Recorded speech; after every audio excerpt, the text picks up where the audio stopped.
मैं जल्दी से एक रिएक्शन अभय जी से लूंगी। अभय सर, अगर 2019 लोकसभा चुनाव की बात की जाए तो वोट परसेंटेज का जो फासला था वो 10% के आसपास था बीजेपी और कांग्रेस में, लेकिन इस बार ओपिनियन पोल में सी वोटर का सर्वे बता रहा है कि साहब ये फासला तो 18% पहुंच जाएगा। और अगर 18% पहुंच जाएगा तो वो कुछ आवाजें आ रही थी ना ग्राउंड से कि साहब 11 की 11 सीटें बीजेपी के खाते में, तो इस बार तो लग रहा है सुपड़ा साफ ना हो जाए, एक और राज्य जहां पर बीजेपी का स्ट्राइक रेट 100% पहुंच जाए। ये जो आंकड़े हैं उन आंकड़ों के हिसाब से ऐसा ही होगा जी। अगर आंकड़े रहे इसी के इर्द गिर्द आंकड़े रहे, थोड़ा बहुत 2-3% इधर उधर भी हुआ तब भी कोई फर्क नहीं पड़ता। मेरा मानना है कि अगर इस प्रकार का फासला रहा तो सारी की सारी सीटें भारतीय जनता पार्टी जीत लेगी और 1-2 अदृश्य सीटें होंगी वो भी जीत लेगी। मैं मजाक में इस बात को कह रहा हूं क्योंकि ये एक बहुत बड़ा आंकड़ा, बहुत बड़ा फासला है। इसमें कोई भी पार्टी कुछ भी नहीं जीत सकती, ठीक है, किसी कीमत पे नहीं जीत सकती। बिल्कुल 18% वोट शेयर का फर्क नजर आ रहा है फिलहाल सर्वे में। विजय सर, आपसे समझना चाहती हूं कि इसमें कहीं ना कहीं भूमिका वो जिस तरीके से नेतृत्व परिवर्तन बीजेपी ने यहां पर जीत के बाद किया कि आप आदिवासी सीएम दे रहे हैं, साथ में आप ओबीसी समुदाय से और सबसे बड़ा जो साव समुदाय है उससे एक डिप्टी सीएम देते हैं, दूसरा आप विजय शर्मा को वहां पर कहीं ना कहीं नेतृत्व की कमान सौंपते हैं, तो कुल मिलाकर ये सारा गणित फिट बैठता हुआ और 24 में फायदा पहुंचाता हुआ। देखिए, दो चीजें, एक तो जितना बड़ा वोट डिफरेंस है वो अपने आप में है, उसके आगे कोई बात बचती नहीं, कोई तर्क नहीं बचता। दूसरी बात, पिछली बार जो कांग्रेस के सामने बीजेपी की हार हुई उसमें एक आदिवासी वोटों का बड़ा असर था कि वो उसे नहीं मिला था। इस बार वो आदिवासी वोट वापस आया और अब जब मुख्यमंत्री भी आदिवासी बना दिया गया और एक सोशल बैलेंस किया गया उस पूरी मिनिस्ट्री के अंदर, तो वो एक बड़ा फायदा होगा। तीसरी बात, जो विधानसभा चुनावों में हम अक्सर कहते रहते हैं कि भाई प्रधानमंत्री मोदी का चेहरा तो वहाँ पे मुख्यमंत्री नहीं बनने वाला, तो वो वोट नहीं मिलेगा। उसके बावजूद वहाँ पर जब भारतीय जनता पार्टी ने कोई चेहरा नहीं दिया और मोदी के चेहरे पर चुनाव लड़ा, तब भारतीय जनता पार्टी को इतनी बड़ी जीत मिली है। तो मुझे नहीं लगता कि लोकसभा चुनावों में कोई नुकसान भारतीय जनता पार्टी को होगा। और आप जैसे कह रही हैं 100% स्ट्राइक रेट वाला एक राज्य और जुड़ सकता है छत्तीसगढ़ भारतीय जनता पार्टी के लिए। और यदि जो आप पहले दिखा रहे थे तेलंगाना कर्नाटका, उसका नुकसान जो है उसको बैलेंस करने में भी थोड़ा सा मदद कर सकता है छत्तीसगढ़। और वहां पर भी कोई बहुत नुकसान तो नहीं हो रहा है। शुक्ला जी। नहीं, छत्तीसगढ़ में भारतीय जनता पार्टी को आज नहीं पहले भी कभी नुकसान नहीं रहा। आप 4 का चुनाव देखिए 10 सीट जीती, फिर उसके बाद 4 के बाद आप 9 का देखिए 10 सीट जीती, 14 में 10 सीट जीती।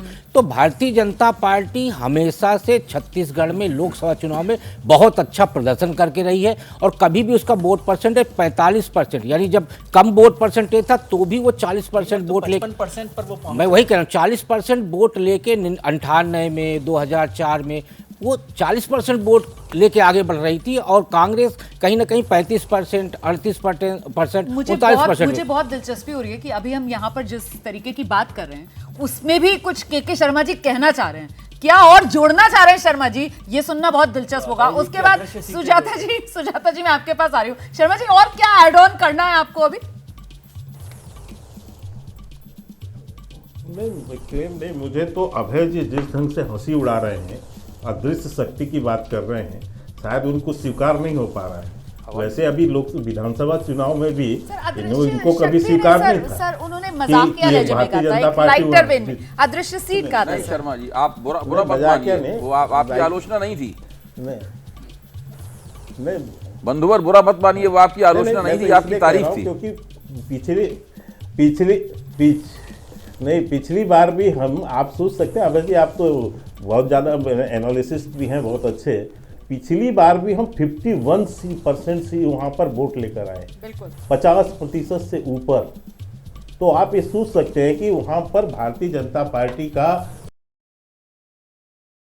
मैं बिल्कुल स्वीकार करता था। मैं इस बार भी विधानसभा के समय में लगातार बोला हूँ कि भारतीय जनता पार्टी वहाँ सरकार बना रही है और मैं तर्क देता था कि यदि हमें ओपिनियन पोल यदि 15 सीट से बढ़ाकर 35 सीट दे रही है, 33 सीट दे रही है, मतलब डबल से ज्यादा दे रही है, 200% की वृद्धि है, तो ये सरकार के प्रति एंटी इनकम्बेंसी फैक्टर है और ये अंडरग्राउंड है जो किसी को दिखाई नहीं पड़ रहा है। और एंटी इनकम्बेंसी फैक्टर जब अंडर करंट बनता है तो वो कहां पर जाके रुकता है इसका कोई अंदाज नहीं होता। मैं लगातार आपके भी डिबेट आप जो एनालिसिस रख रहे हैं उसमें एक दूसरा पक्ष ये भी आ सकता है, ये जो अभी विधानसभा चुनाव और एंटी इनकम्बेंसी आप गिना रहे हैं, तो इस बात पर भी जरा गौर कीजिए कि यह विधानसभा चुनाव में बहुत फर्क नहीं है कांग्रेस और बीजेपी के वोट परसेंटेज में, वो 4% के आसपास का ही है।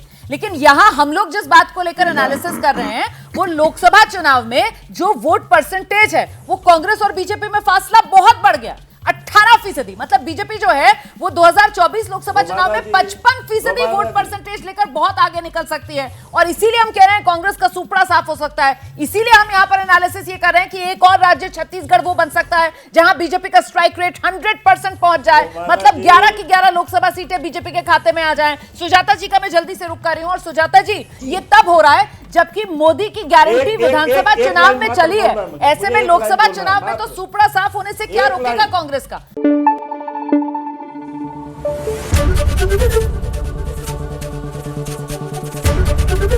एबीपी न्यूज आपको रखे आगे।